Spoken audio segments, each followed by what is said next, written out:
1장?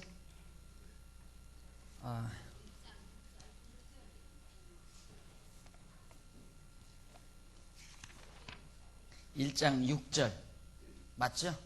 네. 룻기 1장 6절 보십시오. 그가 모압 지방에 있어서 여호와께서 자기 백성을 권고하사 그들에게 양식을 주셨다 함을 들었으므로 이에 두 자부와 함께 일어나 모압 지방에서 돌아오려 하여 있던 곳을 떠나고 두 자부도 그와 함께하여 유다 땅으로 돌아오려고 길을 행하다가 나오미가 두 자부에게 이르되 너희는 각각 어미의 집으로 돌아가라. 너희가 죽은 자와 나를 선대한 것 같이 여호와께서 너희를 선대하시기를 원하며 여호와께서 너희로 각각 남편의 집에서 평안함을 얻게 하시기를 원하노라 하고 그에게 입맞춤에 그들이 소리 높여 울며 나오미에게 이르되 아니니이다. 우리는 어머니와 함께 어머니의 백성에게로 돌아가겠나이다. 10절까지 봉독했습니다. 지난 시간 우리 다윗 왕국의 창건 하나님께서 언약하신 말씀대로 유다지파 자손으로 태어날 다윗 왕국을 하나님께서 세워주시려는 섭리가 시작된다는 사실을 말씀드린 바 있습니다. 자, 그러면 이스라엘의 조상인 아브라함에게 나라를 세워준다고 언약하신 하나님이 그 나라를 세우되 아무렇게나 세우는 것이 아니라 반드시 유다 자손에게서 태어날 자손을 통하여, 그러니까 유다 지파에서 왕가를 세워가지고 이스라엘 나라를 세워 다스리게 해주겠다. 그런 언약의 말씀 따라 하나님께서는 유다 지파에서 왕이 될 자가 태어나도록 섭리하시는 것이 바로 룻기 내용이라는 것을 말씀드린 바 있습니다. 그래서 바로 이제 왕이 태어나야 나라를 다스리는데 그 다윗 왕들 다윗이 출생하는 출생 준비가 룻기 1장과 2장 내용이라고 그랬습니다. 그 가운데 1장에서 유다 자손이 순환을 겪는다. 하나님께서는 반드시 당신께서 해가시는 일을 순환 없이 하시는 법이 거의 없습니다. 인류를 구속하시는 구속사역도 순환을 겪어서 십자가의 순환을 겪게 하셔서 구속해 주셨고요. 또 이스라엘 야곱 자손을 구원해 주시는 섭리도 요셉으로 하여금 애굽에 가서 종노릇하고 감옥 생활을 하도록 순환을 겪게 하시고, 또 이스라엘 백성들 가나안 땅을 정복해서 살게 하실 때에도 그냥 살게 하시는 것이 아니라 애굽에서 400년 또 광야에서 40년 동안 순환을 겪게 만드시는 하나님, 또 뿐만 아니라 모세로 하여금 이스라엘 민족의 지도자가 되게 하기 위해서 그의 초년과 중년 인생이, 초년은 아니지만 중년 인생이 완전히 순환 속에서 살아가도록 섭리하신 것을 우리는 잘 알 수 있습니다. 그래서 하나님께서는 반드시 당신의 일을 이끌어 가실 때 순환을 제외하고 하는 법이 없다. 반드시 고난을 전제로 한다. 그래서 교회도 하나님께서 많은 순환과 고통을 겪게 해서 자라게 가시는 것이 하나님의 섭리입니다. 그리고 1장은 유다 자손이 순환을 겪는 그런 장면이 우리에게 소개되는데, 유다 자손 즉 엘리멜렉이라는 사람, 왕손이 될 사람이죠. 왕가의 이제 그 대를 이을 사람인데, 바로 이 엘리멜렉이라는 사람이 두 아들과 함께 이제 흉년을 피해서 모압 땅이라고 하는 곳으로 피난을 갔다 그랬죠. 그래서 피난을 갔는데 공교롭게 남편 엘리멜렉이 죽고 또 두 아들도 죽어버려서 그 집안에는 놀랍게도 여자들 만남게 됐다. 시어머니하고 또 며느리도 동족이 아닌 모압 지방에 가서 얻은 며느리이기 때문에 모압 여자 두 여자를 바로 며느리로 맞아들여서 살다가 아들 둘이 다 죽어버렸다 이 말이에요. 자, 이 절망이죠. 이제는 완전히 절망 상태에 들어가지 않았어요. 가문이 이제 문 닫는 거예요. 끝나버리는 거죠.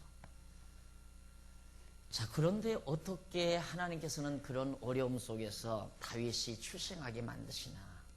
사람의 생각으로는 도저히 불가능한 거죠.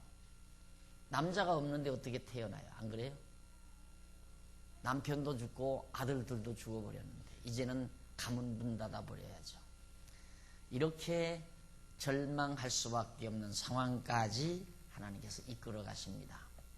그래서 원래 작품을 쓰는 그 작가들도요, 명작을 쓸 때에는 사람들을 얼마나 출석될 수 있는가, 사람의 감정을 극한적으로 감정을 다운시켰다가 극한적으로 감정을 업시키는, 고조시키는 그런 기법, 그런 문체의 기법을 가진 자가 명작을 써나갈 수 있잖아요.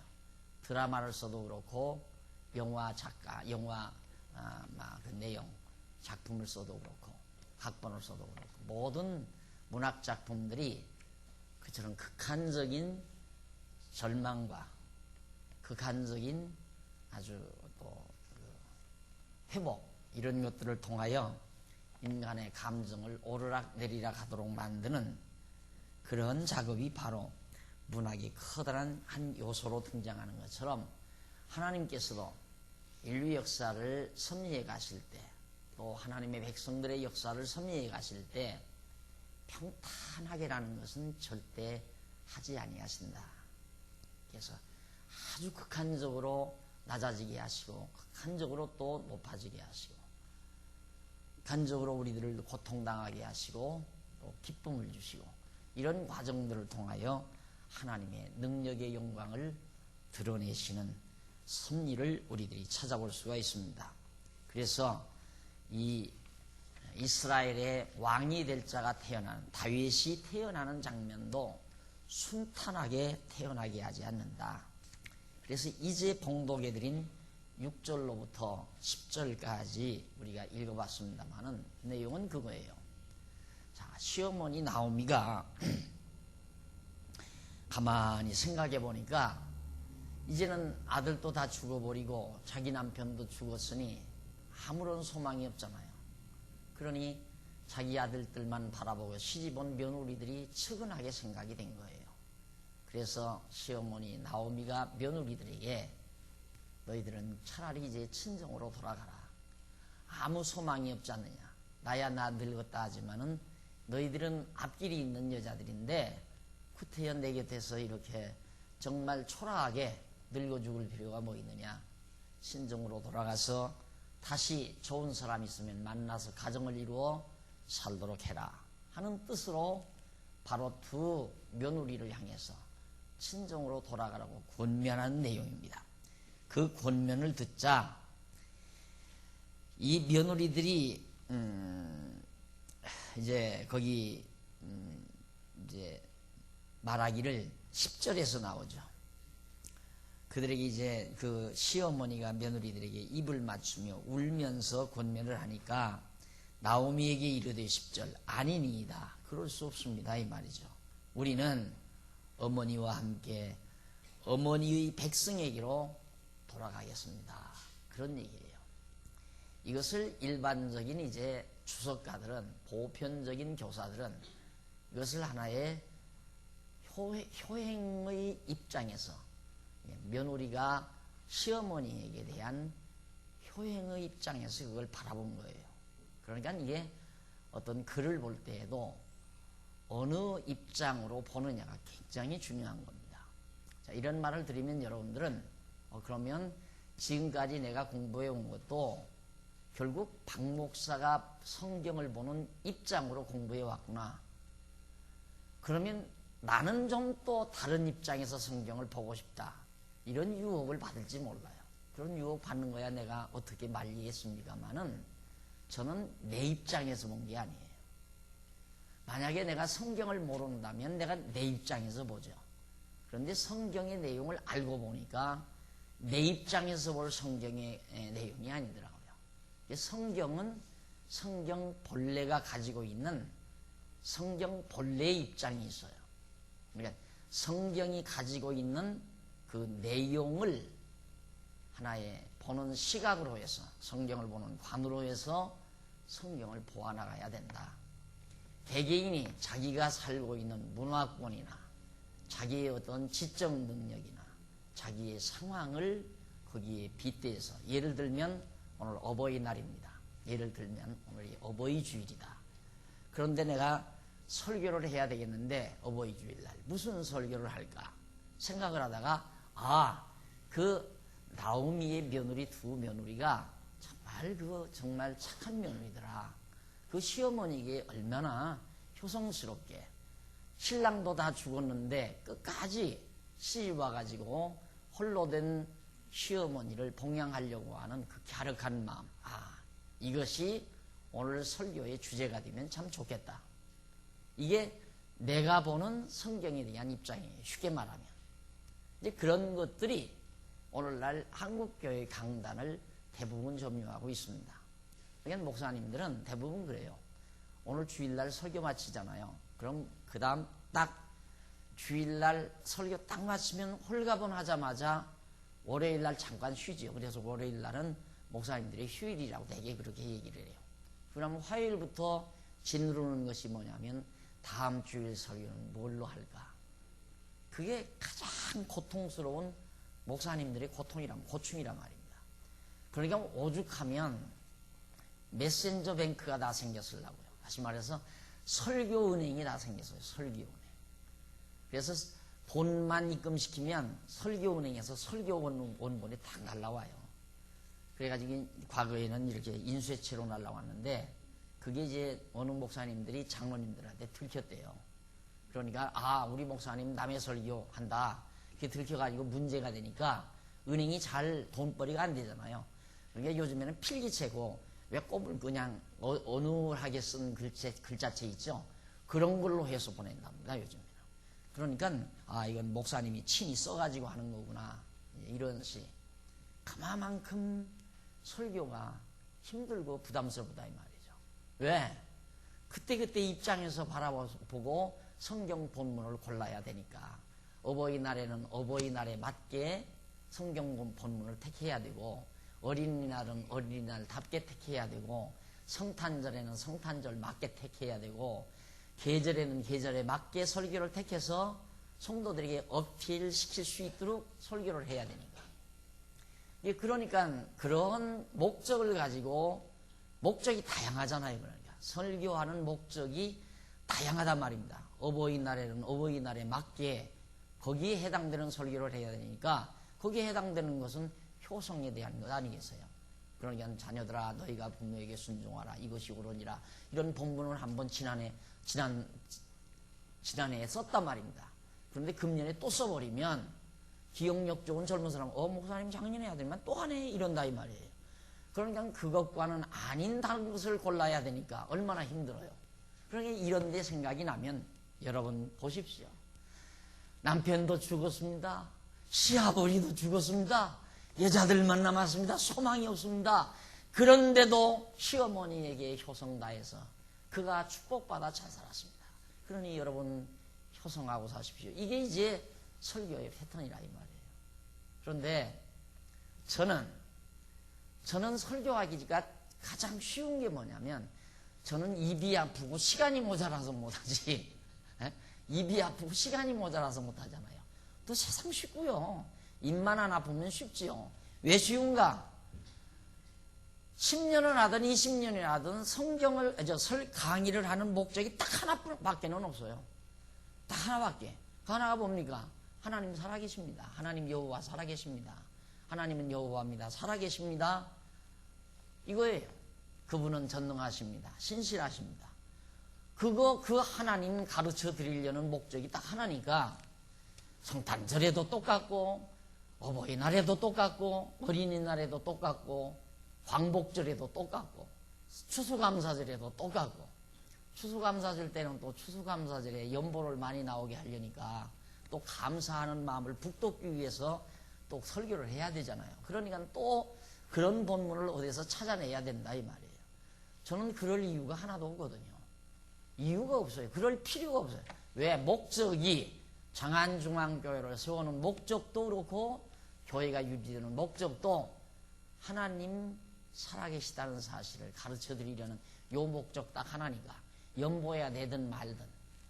내가 늘 그러잖아요. 여러분들 성도대학 나올 때 누가 연보하라고 강조 안 하잖아요. 성도대학 나오신 분들 공부하고 나가시면서 연보하십시오. 들으실 때도 연보하시고.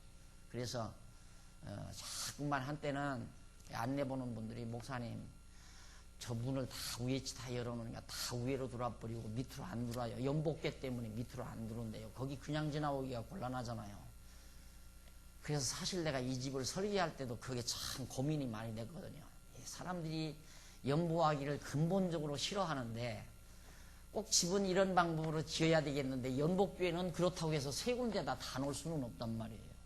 어디다 하나를 놔야 되겠는데 여기 밑에다만 놔야 되겠는데 이게 도저히 안 되겠다. 그래가지고 이제 머리를 쓴 것이 원래는 그래요. 저 위에 문은 저건 두를 때는 안 쓰는 문이에요. 두를 때는 꼭 이쪽으로만 두르고 나갈 때는 한꺼번에 나가니까 모자라잖아요. 나가는 통로가. 그래서 이제 비상문으로 저건 해놓은 거고 이게 정문이란 말입니다. 저리 들어오시면 좀 대군역으로 들어오는 거예요. 저 위에 정문으로 통과하는 게 아니라. 그렇게 해서 했는데 막 그냥 안 열어준다고 난리를 치니까 할 수 없이 이제 저걸 안내원들이 열어줬대요. 열어주니까 다 그리 들어오죠. 이리 들어오겠어요. 들어오다 보면 연복교에 있는데 사람이 양심이 있지. 그냥 놔두라고 내가 그래. 이거 놔두라고 하기 싫으면 하지 말라고 내가 그러기는데 그렇다고 해서 어떠란 얘기요. 하다가 돈 없으면 안 하면 되는 거고 또 예를 들어서 하다가 전기세 모자라면 이 앞에 것만 딱 켜놓고 뒤에 거 딱 그러면 될 거 아니에요. 그러니까 그런 이유가 그럴 필요가 하나도 없어요. 무슨 뭐 추수감사절이라고 부활절 때라고 해서 돈 많이 내게 하기 위해서 특별히 더 그런 쪽으로 설교하고 목적을 하나밖에는 항상 여러분들이 우리 교회에서 20년 신앙생활 하신 분 있으면 한번 잘 기억해 봐요. 설교 목적이 결과가 뭐든가 예수 그리스도다. 하나님은 여호와다. 살아계시다. 그거밖에는 없잖아요. 20년 들어봐도 똑같은 얘기예요. 과정만 다르지 설명 과정만 다르지 결론은 하나님 여호와십니다. 살아계십니다. 예수가 그리스도이기 때문에 하나님은 여호와십니다. 그 말밖에는 아니라 이 말이에요. 그러니까 설교가 쉽지요. 또 성경에 있는 대로 하면 끝나는 거니까. 그러니 내가 한번 계산을 해보세요. 이거 자꾸 옆길로 나가는데 이 설교 여러분들이 이 룻기를 얼마나 많은 사람들이 지금 오해하고 있는가를 설명하기 위해서 지금 이렇게 장구한 설명이 나가는 거예요. 내가 성도대학을 이게 2시간씩 해가지고 7년을 하잖아요. 그렇죠. 2시간씩 해서 7년을. 그러니까 사실상 우리 교회 목회하는 시간보다도 더해요. 여기는 완전히 120분이거든요. 그런데 우리 교회 주일날하고 주일 오후는 120분이 안 돼요. 오전 시간은 한 60분 가까이 되는데 오후 시간은 사회보고 쪽 하다 보면 50분도 채 안 될 때가 있단 말입니다. 그러니까 목회하는 시간보다 여기다 더 강의를 더 많이 하는데 이 7년을 해야 성도대학을 마친단 말입니다. 그러면 다른 목사님들 설교하듯이 20분 동안 한다면 20분 동안을 한다면 그러면 한 주일에 20분이면 되는데 2시간을 한다. 그러면 6번 할 수 있잖아요. 6번. 6, 7은 42년 동안 내가 목회를 할 수 있어요. 창세기에서 요한계시록까지 42년 동안 한 얘기 안 하고 그냥 창세기부터 차근차근 요한계시록까지 딱 한 번 끝내는데 42년. 그러니까 30에 목사 돼가지고 70에 딱 은퇴하면 끝나는 거예요. 그런데 뭐가 설교가 어려우냐 이 말이에요. 뭐가. 이런 식으로 하려니까 어려운 거예요. 여러분 나오미의 며느리 둘은 시어머니에게 너무너무 효성을 많이 했습니다. 그래서 복받고 잘 살았습니다. 그런데 이런 본문이, 이런 비슷한 본문이 성경에 그래도 연한계시라도 있으면 얼마나 좋아요. 아무리 찾아도 그런 게 안 나온단 말입니다. 그거 안 나와. 아무리 여기저기서 찾아도. 그러니까 그런 때는 이제 철학서죠. 어디 이제 무슨 소설, 무슨 동화책에서 얘기, 예화 얘기, 이런 거 끄집어내서 이제 해나가는 거죠. 이 공부 좀 했다는 분들은 이제 원문 보고, 원서 보고, 무슨 철학자들의 이야기 꺼내가지고, 톨스토이가 어떻고, 파스칼이 어떻고 해가면서 몇 가지 이제 주워대면 아주 세련되게 들리고 멋있잖아요. 근데 그게 아니에요, 지금. 효성스러워서가 아니라 이 말입니다. 이것이 하나님께서 지금 당신이 여호와의 심을 분명하게 계시하기 위해서 왕이 태어나잖아요. 왕이. 그 엘리멜렉 집안에서 왕이 태어나야 되는데 며느리들이 다 가버리면 어떻게 태어나요? 안 그래요? 며느리들이 친정으로 다 도망가버리면 어떻게, 그나마도 지금 남자들이 없어서 아들 하나 낳은 왕자 지금 다윗이 나오기가 지금 힘들 정도가 아니라 불가능해 버렸는데, 거기에다가 다 덮친 데라고 며느리마저 친정으로 고무신 거꾸로 신고 도망가 버리면 어떻게 거기에서 다윗 왕이 나오느냐 이 말이에요. 그러니까 하나님께서 가지 못하게 하려고 그 마음을 움직여 가지고, 아니에요, 안 됩니다. 나는 안 갑니다.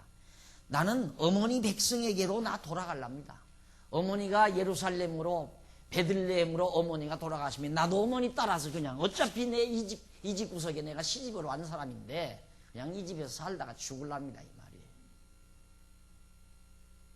이렇게 해야 뭐가 조금이라도 하나씩 문제가 해결될 거 아니에요. 이게 하나님께서 해가시는 일이란 말입니다. 이걸 효도 차원에서 그냥 풀어버리고 마니까 얼마나 답답한 얘기입니까? 그러니까 그런 설교는 10년 아니라 100년을 들어도 믿음이 자라나질 않아요. 믿음이. 다시 쇠내는 되지만은 자신에게서 터져나오는 믿음은 안 자라나요. 자, 이런 사건이 10절까지 딱 나왔는데, 그러고 나니까 이제 11절로부터 14절에 보면 나오미 권고를 듣고 자부 오르바는 친정으로 돌아가 버려요. 자, 안 간다고 난리를 치니까 그래도 시어머니 이 나오미는 너희들이 아직 젊어서 그렇지 모른다 이거야. 자기는 나이가 들었으니까, 나이 들었으니까 인생 경험이 더 많잖아요. 아니다 이거죠. 너희가 지금은 그렇지만 나이 들수록 내가 왜 시어머니 옆에서 이렇게 수절하고 살았나. 내가 그때 남편 죽자마자 팔자 고쳤으면 내 팔자가 어떻게 지금보다는 훨씬 낫지 않았을까. 이런 후회할 가능성도 있다는 얘기죠. 그래서 나오미가 두 며느리를 데리고 다시 권면을 해요. 11절 보십시다. 나오미가 가로되 내 딸들아 돌아가라. 둘을 향해서 다 돌아가라 이 말이에요. 너희가 어찌 나와 함께 가려느냐. 얼마나 이 나오미가 합리적인가 보세요. 나의 태중에 너희 남편들 아들들이 오히려 있느냐 이 말이에요. 내 태중에 너희 남편들 아들이 없다. 그러니까 예를 들어서 지금 시아버지가 돌아가셨는데, 시아버지가 돌아갔다 하자. 돌아갔는데 설령 내가 지금 너희 시어머니인데 내 이 뱃속에, 너희 시어머니 내 뱃속에 지금 아들이 하나 있다고 하면 또 모르겠다 이거예요. 그럼 있다고 하면 이제 갓난아이 아니야. 그러니까 거듭 들어보세요. 오히려 있느냐. 내 딸들아 돌이켜 너희 길로 가라. 나는 늙었으니 남편을 두지 못할지라. 가령 만약 내가 소망이 있다고 한다든지 오늘 밤에 남편을 두어서 아들들을 생산한다 하자. 내가 지금 뱃속에 유복자가 있다 하자. 시아버지가 세상 떴지만은 그래도 내 속에 씨앗을 하나 남겨서 유복자가 있다 하자. 아니면 내가 이 밤에라도 어떤 남자 하나를 봐가지고 남편을 얻어서 아기를 가졌다 하자. 그러면 그거 언제 나와서 키워가지고 너들 남편 노릇 하겠느냐 이거예요. 안 그래요? 어쨌든 아무리 빨라도 15년 이상은 기다려야 될 거 아니에요. 20년 가까이. 그래야 이제 하는데 그쯤 되면 벌써 며느리는 단산될 가능성도 있다 이 말이에요. 안 그래요?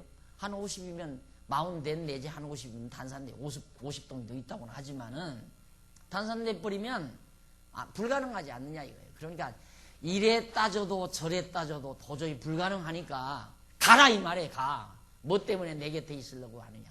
소망 없다 이 말이에요. 얼마나 어른다운 얘기입니까? 계산도 정확하게 하고 합리적으로. 그러면서 너희가 어찌 그것을 인하여 그들의 자라기를 기다리겠느냐. 이제 내가 남편 하나 두어서 아들을 낳는다 한들 그것 클 때까지 20년 동안 수절하고 살겠느냐 이 말이에요.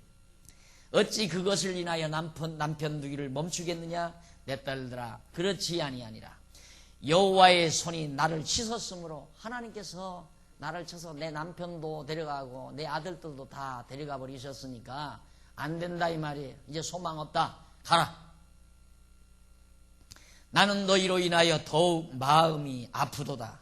14절 그들이 소리 높여 다시 울더니 오르바는 그 시모에게 입맞추되 룻은 그를 붙였더라. 며느리 둘인데 오르바는 며느리가 오르바하고 룻이라는 여자 둘인데 오르바는 가만히 들어보니까 시어머니 말씀이 옳은 것 같다 이 말이에요. 아직 내가 젊으니까 가서 팔자를 고쳐야 되겠다. 그리고 어머니하고 끌어안고 입을 맞추고 갔어요. 친정행을 했어요. 오르바는. 그런데 룻이라는 여자는 끝까지 아닙니다. 나는 안 갑니다. 그리고는 거절하고 그대로 바로 나오미 시어머니 곁에 있어 그를 따르게 됐습니다. 자, 뭐 어차피 다윗을 낳으려면 여자 하나만 있으면 며느리 하나만 있으면 되는 거니까 하나는 가도 되잖아요. 둘까지 있을 필요가 없어요. 그러니까 하나는 간 거예요. 그래서 간 거예요. 그런데 이제 여기도 이제 복 받는 비결에 대해서 이 얘기를 하려면 뭐라 효도 안 하고 떠나버리니까 그 여자는 복도 못 받고 다 망해버렸다. 그런데 시어머니를 끝까지 봉양하고 따르던 룻은 복을 받아서 왕될 사람, 그러니까 왕을 낳는 왕후가 되잖아요. 황후가 되잖아요. 이런 복을 받았다. 시어머니 얘기 잘해가지고. 그러면 우리 교회에 지금 여전도 회원이 한 300명, 한 300~400명 되는데 내 설교를 듣고 다 효도를 했다. 그럼 300~400명이 다 황후면 대한민국을 300~400개로 나누든가 좌우지간 어떻게 하는 거 아니에요? 네? 그렇게 황당무계한 말을 해도 정말 그렇구나 하고 듣고 있어.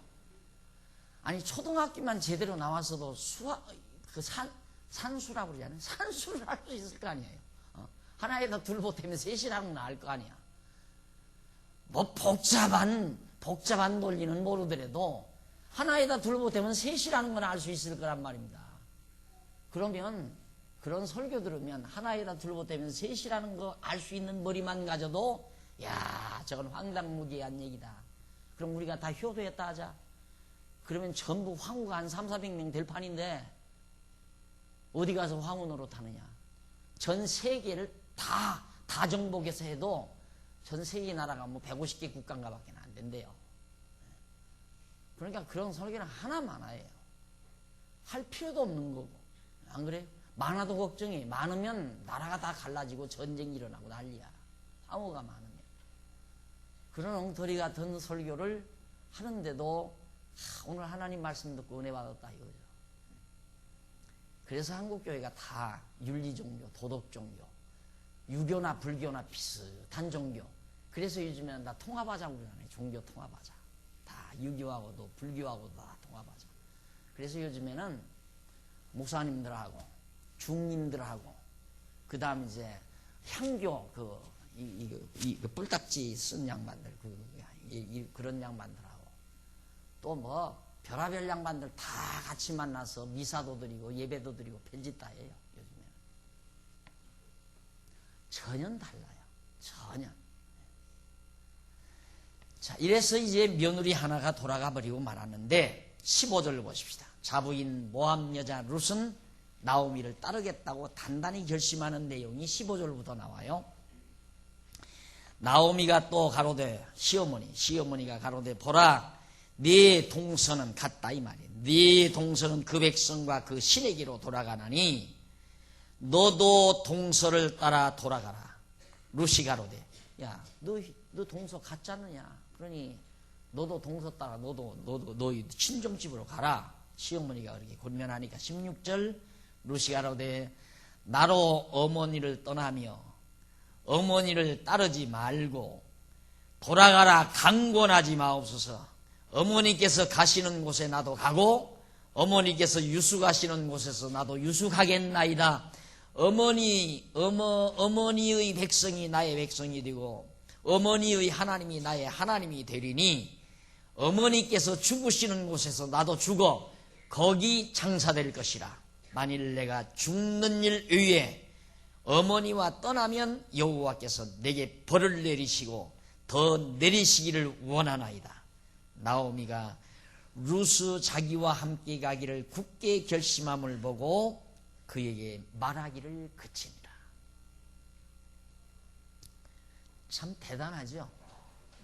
그래서 아까도 말씀드렸지만 이런 성경을 효성 차원에서 보면 지금 이 롯이 말하는 이런 말들이 대단한 효성심이 담겨진 말이에요. 그런데 저는 이게 효성심의 차원에서 보이는 게 아니라 신앙고백 차원에서 보인다는 데 문제가 있는 거죠. 그게 눈이 달라요. 이게 둘 구멍이 뚫려 있고 동자가 새카맣다고 해서 똑같은 눈이 아니에요. 시각이 달라. 다르잖아요. 이걸 효성 차원에서 보는 눈하고 내가 보니까 이건 룻의 신앙 고백이에요. 하나님이 벌을 내린다 이 말이에요. 이게 내가 효성심이 많아서 당신 곁에 있으려는 게 아니다 이 말이에요. 하나님이 나를 통한 분명한 계획이 있기 때문에 당신 떠나면 안 된다. 내가 당신 곁을 떠나면 하나님이 나에게 벌 줍니다. 신앙 고백 아니에요? 신앙 고백이라고 말이에요. 신앙 고백. 효성심의 발로가 아니라 성경을 바르게 보느냐 못 보느냐는 눈에 달려 있어요. 눈에. 아무 사람의 눈에나 보이는 게 아니라 견해를 달리하는 사람의 눈에는 성경이 잘못 보여요. 그러니까 견해를 정확하게 가진다는 것이 매우 중요한 거죠. 성경을 바르게 볼 수 있는 견해가 분명하게 보인다는 거. 얼마나 좋습니까? 자, 룻기서 1장 15절로 18절 이걸 예를 들어서 글을 썼다. 이 내용을 가지고 글을 쓴다 그러면 룻의 효성심, 룻의 효성하고 글을 쓸 수 있는 사람도 있을 거고 나 같은 사람은 룻의 신앙 고백하고 글을 쓴다 이거예요. 그러면 정말 성경을 아는 사람은 박 목사는 참 글을 잘 썼다 이렇게 보고 룻의 효성이라고 했을 사람은 야 이것도 글이냐 이렇게 볼 거고 그럴 거 아니에요? 그렇게 다른 거예요. 효성이 아니에요. 효성이라면 하나님과 관계가 없는 거죠. 룻이 지금 시어머니를 떠나지 않는 건 하나님과의 관계 때문에 못 떠나는 거예요. 내가 당신 곁을 떠나면 하나님이 나에게 벌 준다. 벌 내리시기로 원한다. 분명히 하나님은 나를 이 집안에 시집 오게 했을 때는 하나님이 나를 통한 분명한 섭리가 있다 이 말이죠. 난 당신 죽어도 안 떠납니다. 당신 가는 곳 내가 가고 당신 머무는 곳에 머물고 당신의 백성이 내 백성이고 다 전부 절대 당신 곁으로 안 떠납니다. 이렇게 정말 철저한 신앙 고백을 하자 나오미가 시어머니가 1663페이지 19절로 22절 나오미가 베들레헴으로 돌아와 자기의 처지를 고백을 합니다. 나오미가 이제 어차피 객지에 가서 다 망했단 말입니다. 남편 죽었지, 아들 둘도 죽어버렸지. 그리고는 이제 며느리 하나 갚버렸지. 겨우 이제 곁에 룻이라는 며느리 하나가 남았는데 할 수 없이 그럼 가자.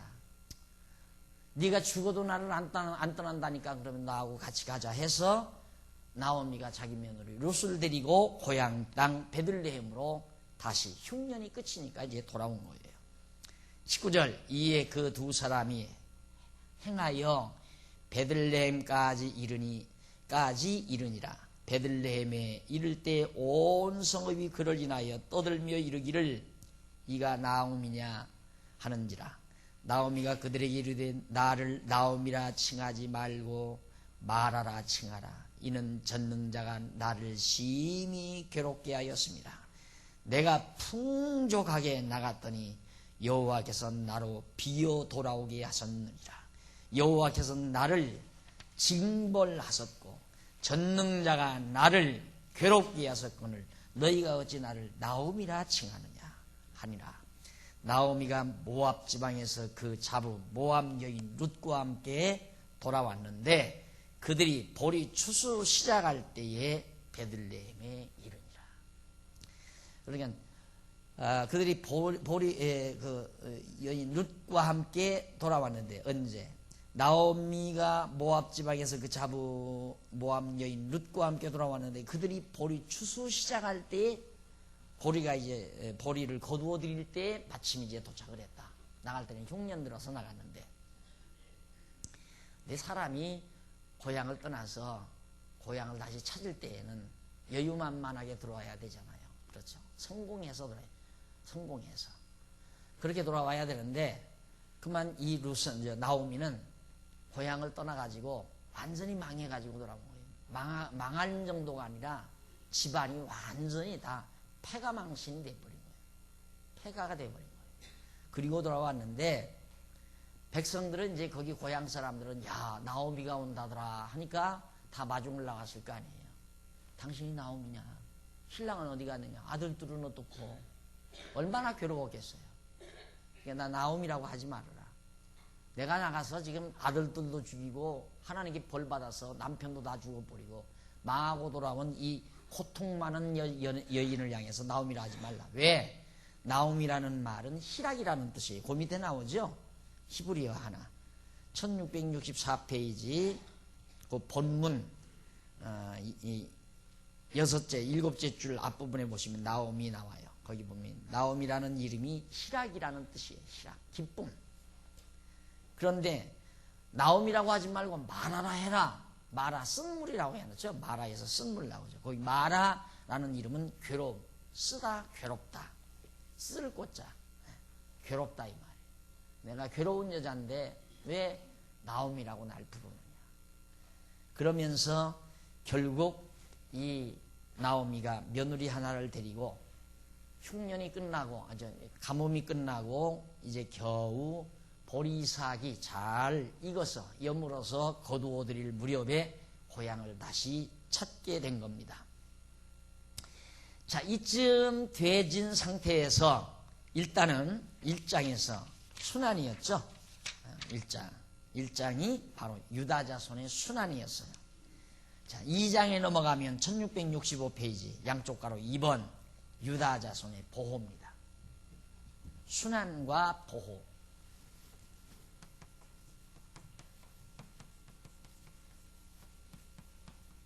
순환, 보호. 이건 1장. 여기는 2장이죠. 꼭 그러잖아요. 하나님께서 순환을 주실 때는 반드시 보호가 전제된 거예요.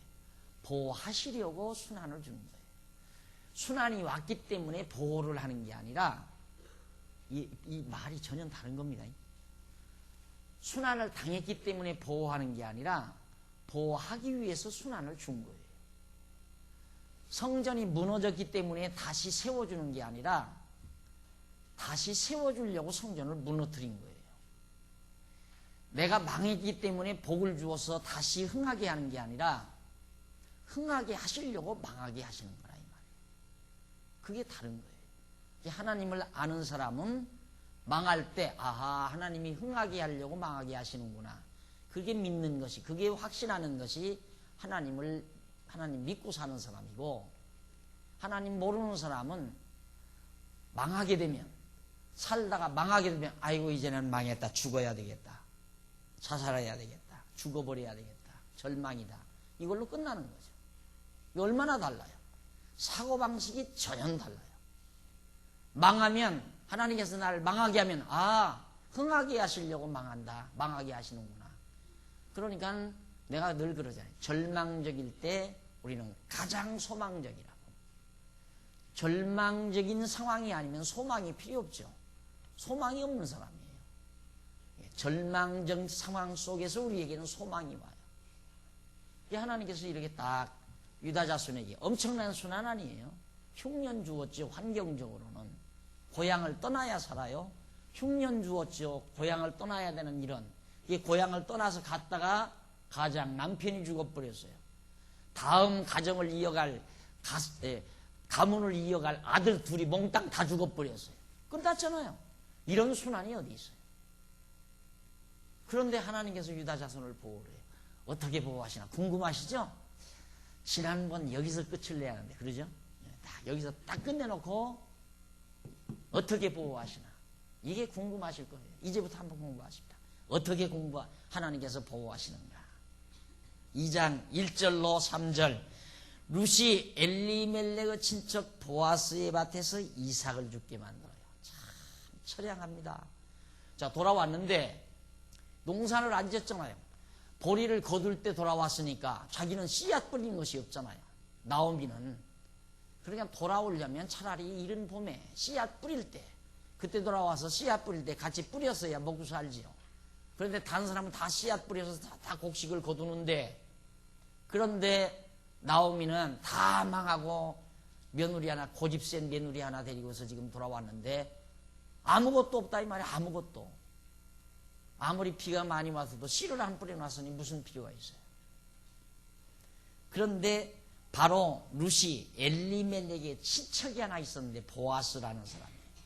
이 보아스라는 사람이 밭에 가서 다 보리 이삭 거두어 드리고 왜 하나씩 둘씩 떨어지는 거 있잖아요. 그거 가서 주워다 먹는다 이 말이에요. 하나님께서 비참하게 만들어 놓은 거예요. 비참하게. 그래도 굶어 죽지 않게 만드시죠. 나오미의 남편 엘리멜렉의 친족 중 유력한 자가 있으니 이름은 보아스더라. 모압 여인 룻이 나오미에게 이르되 나로 밭에 가게 하소서. 모압 여인 룻이 자기 시어머니에게 말하기를 나로 밭에 가게 하소서. 왜? 이삭이라도 주워와야 되니까. 먹고 살아야 되잖아요.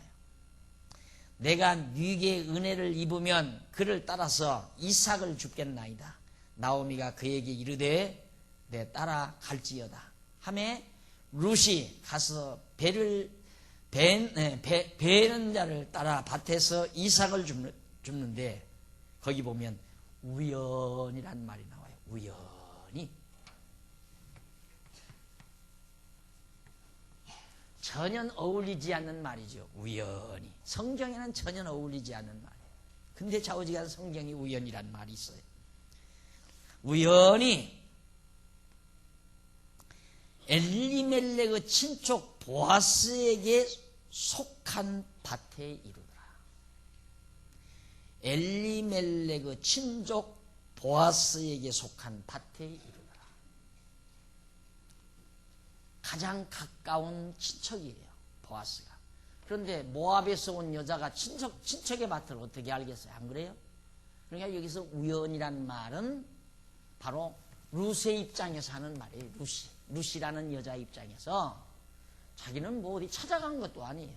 나가서 그냥 어쨌든 오늘 저녁 때거리라도 가서 구해와야 되니까. 그러면 방법은 이삭 줍는 길밖에 없다 이 말이에요. 이삭을 줍는 길. 남의 밭에 가서 몰래 도둑질해 오면 안 되는 거고 붙들렸다가는 큰일 나잖아요. 이삭이라도 주어야 되는데 그건 합법적이에요. 이삭 줍는 건. 왜냐하면 모세의 율법에 이삭은 죽게 돼 있어요.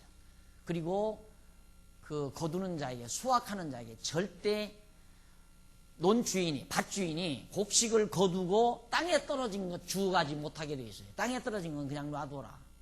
참 하나님께서 그런 걸 보면 나그네들 주워다 먹고 또 공중에 날아다니는 새들 먹거리가 있어야 되잖아요. 그런데 요즘 사람들은 얼마나 잔인한지 그 가을철에 밤 좀 줍지 마. 도토리 줍지 말고요.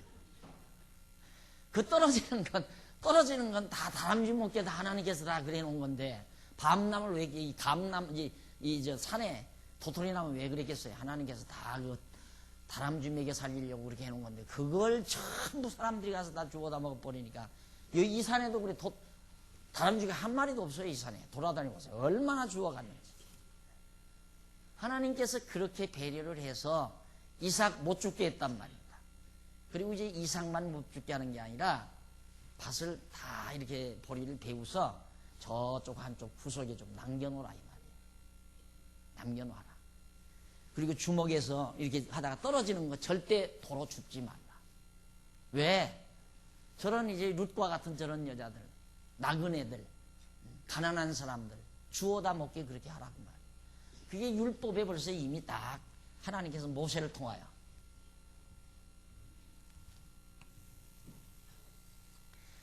박 목사 참 잘 끼어댄다고 아마 이 말하면 여러분들 그렇게 말을 할 거예요. 내가 잘 끼어대는 게 아니에요. 지금 여기가 룻이에요. 룻의 사건. 예? 룻의 사건인데 이 사건이 이루어지기까지는 사사시대가 거쳤잖아요. 사사시대. 그렇죠? 사사시대 거쳤고 사사시대 여호수아 시대 그 다음 모세 시대란 말입니다. 그렇죠? 이때 율법을 주었잖아요. 율법을. 그러니까 이때가 벌써 한 400~500년 전이란 말입니다. 한 400년 거의 가까이. 이전에 여기 이제 바로 다윗이 나오니까 한 400~500년 전이란 말입니다. 이때 하나님께서는 룻을 굶어 죽지 않게 하시려고 이삭 죽지 말아라. 그리고 밭 한쪽에 바로 다 거두지 말고 남겨놓아라. 그런 율법을 하나님이 만들어 놓은 거라. 명해 놓은 거라. 그러니까 룻이 밭에 나가서 이삭을 주워다 먹는 거죠. 왜? 유다 자손을 보호하시려고. 어쨌든 여자지만은 유다 자손의 집안에 시집 왔잖아요. 룻이 왔으니까 어쨌든 여자라도 살려놔야 돼요. 여자라도. 그런데 여러분 아마 지난번 공부하다가 이 모세 시계명 이제 신명기 공부할 때 공부하신 분은 기억나겠지만은 여호수아 때 이제 그 땅을 이렇게 다 나눠줄 때 땅을 나눠줄 때 딸들만 난 집안은 어떻게 하느냐 이게 나와요. 여자들만 있는 집안은 어떻게 처리하느냐. 그러니까 여자들만 난 집안도 그 선조 때, 다시 말해서 아버지 때의 그 몫을 받아가지고 기업이 있게 하라 이 말이에요. 그러니까 여자들만 있어도 여호수아 때 하는 말이 모세 율법에 그러니까 여자들만 있는 집안도 유업을 잇는 기업을 잇는 제도를 하나님께서 이때 만들었다 이 말이에요. 전부. 그럼 여기 룻이라는 자부와 나옴이라는 여자가 며느리로 있으니까 이 사람이 이제 일단은 유다 가문으로 시집 온 사람들이라 이 말이에요. 그래서 이들을 통하여 이제 하나님께서 기업을 이어가도록 정말 꺼져가는 등불을 마저 끄지 아니하시고 꺾어진 갈대 마저 꺾지 않고 일으켜서 집안을 일으켜서 결국 거기에서 다윗 왕이 출세하게 만들어요. 하나님께서. 그러니까 절망하지 우리에게는 절망은 없다. 하나님을 믿고 경외하고 사는 사람에게는 절망이란 있을 수 없어요. 절망이 존재하지 않는다 이 말이에요. 그러니까 우리의 보통 우리가 이 세상 70~80년 사는 동안도 그런 고비들이 있잖아요. 야, 이제는 살기 힘들겠다. 이런 절망적 상황이 있는데 우리에게는 그것이 절망으로 다가올 필요 없어요. 야, 하나님께서 스릴 있게 끌고 간다. 그러면서 어떻게 하시나 하고 기다리면 돼요. 어떻게 하시나 하고 기다리면. 꼭 그러잖아요. 아, 그냥 이렇게 홍해바다가 이렇게 있으면 이렇게 좀 돌아가면 이렇게 돌아가면 돼요. 홍해바다 좀 비켜서 여기는 뭐 별로 뭐 그렇게 험한 곳이 아니니까. 그런데 하필이면 이쪽으로 돌려서 홍해바다가 요렇게 돌아온다 이거거든. 요 코너에다가 집어넣어놓고는 애국 군대들이 추격하게 만들어 놓잖아요. 절망하게 만든다. 앞에는 홍해바다가 막 파도치는 홍해바다가 있죠. 그리고 뒤에는 애국 군대들이 쳐들어오게 만드시고. 하나님께서 우리를 일부러 그런 코너로 이끌어 가셔요. 그리고 결국에는 여기도 코너 아니에요. 여기도 코너. 우리들이 보통 그러죠. 코너에 몰렸다. 코너에 몰렸다. 우리는 코너가 회생의 멋있는 처소다. 우리는 코너가 나쁜 곳이 아니에요. 하나님께서 우리를 코너로 집어넣으실 때는 분명히 하나님의 계획이 있어요. 그게 믿어지면 절망이 없다 이 말입니다. 그게 안 믿어지면 절망이 오는 거고요.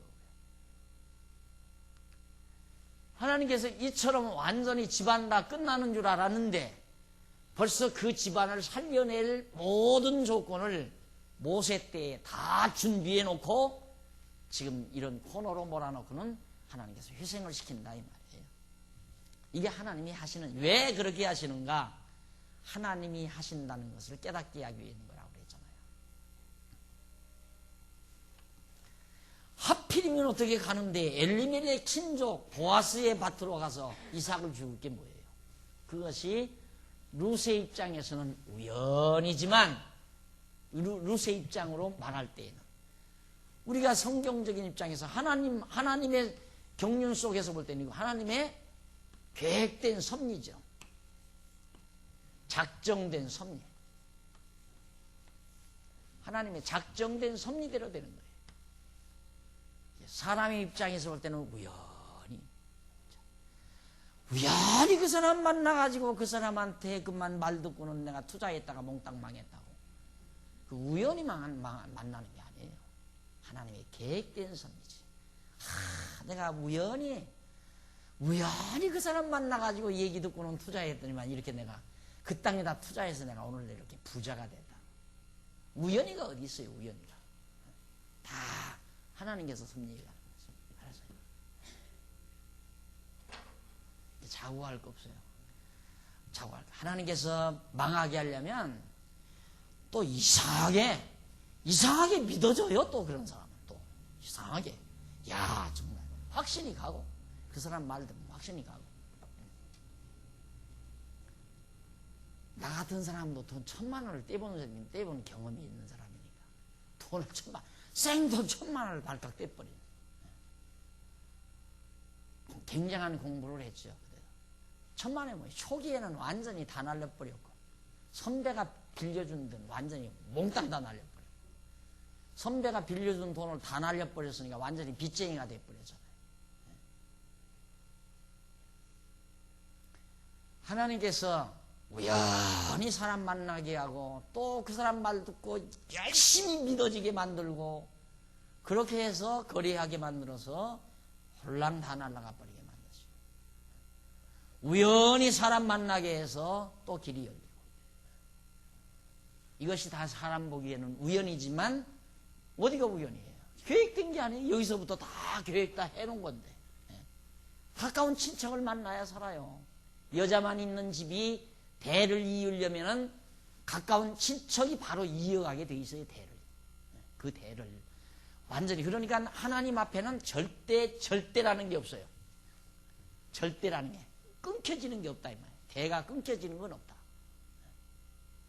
반드시 이어져요. 딸만 있어도 대가 이어져요. 율법에 의해서 이어진다, 이 말이에요. 이게 하나님이 이렇게 계획된, 완전히 계획된, 작정된이죠. 작정된 섭리지만은 룻이 그 지역적으로 올 때는 야, 어떻게 우연히 내가 이삭을 주우러 갔는데 그 주인 밭주인 이름이 보아스, 가장 가까운 친족이었다 이 말이에요. 골라서 가기도 힘들잖아요. 그러니까 그게 하나님께서 타이밍 조절이라고 해요. 타이밍을 맞춰야 돼요.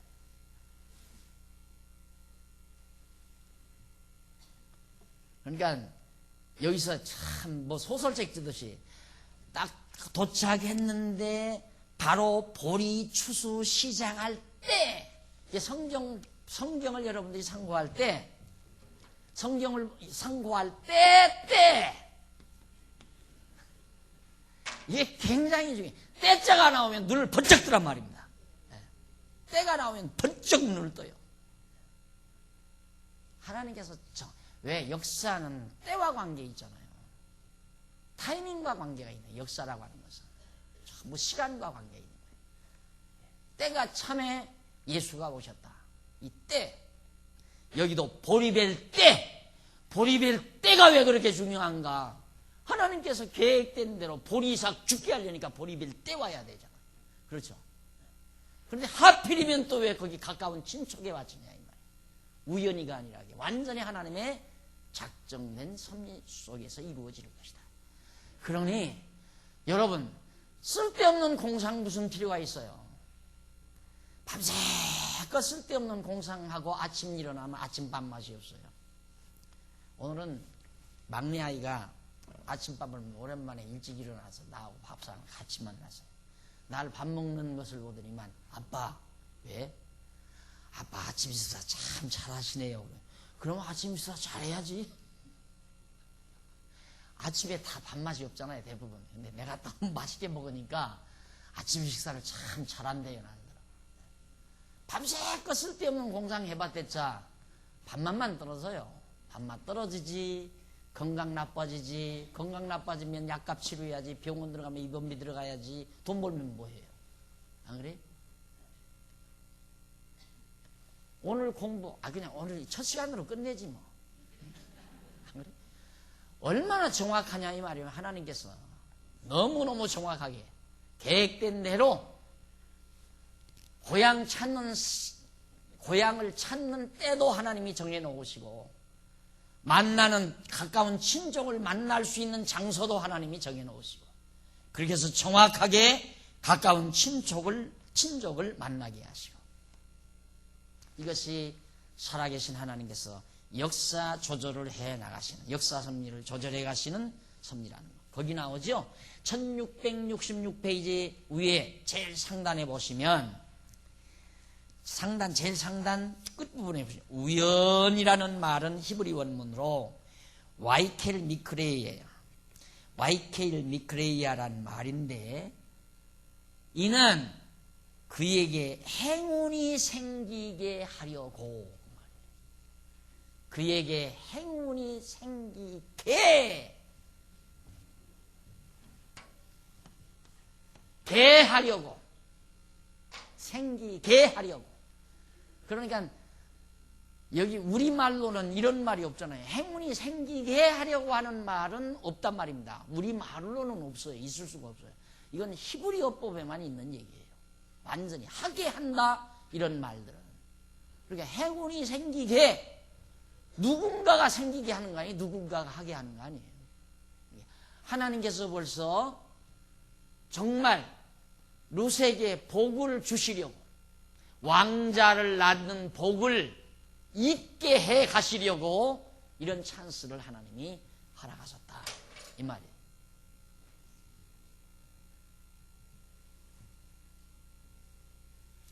그 다음 2장 4절로 7절. 일꾼들이 친척 보아스에게 모압 여인 룻을 소개해 주는 내용이 거기 나옵니다. 일꾼들이 친척 보아스에게 모압 여인 룻을 소개해 준다.